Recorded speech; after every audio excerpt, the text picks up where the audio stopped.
Varsity, nagbabalik kami ni Kuya Yuan Albi. February 10 yan ang kanyang training. Pero bago kami papuntang training, kami muna ay magdi-deliver sa aming business.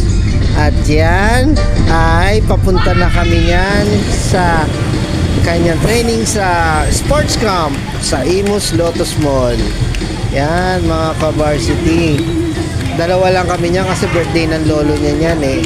Nagluto si Mrs. ng kare-kare niyan. At hi nga pala sa aking brad na si Gaido, ang Lexi Beef Fried Chicken niya. Abangan nyo ang aming pagpunta doon sa Tansa, Cavite. Ang kanyang fried chicken na malutong ay aming titikman. At yan ang kanyang training ni Kuya Yuan Albi sa kanyang mga footwork. Kitang-kita nyo naman.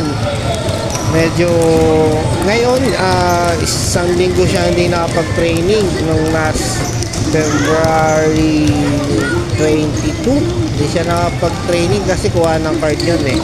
So ito, late upload na namin kasi medyo busy din kami.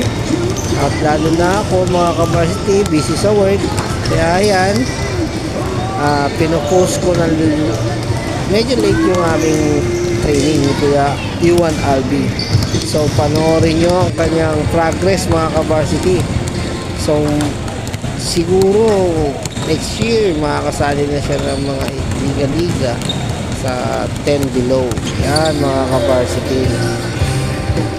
So mga ka-varsity, yan ang kanyang training sa araw ng February 10. Sana medyo talagang mag-progress siya talaga kasi laki talaga ng kanyang gagaling sa basketball sa edad na 8 years old. Yan mga ka-varsity, at kanyang patapos na ang kanyang training niyan at kami ay pauwi na rin dahil sa birthday ng lolo niya.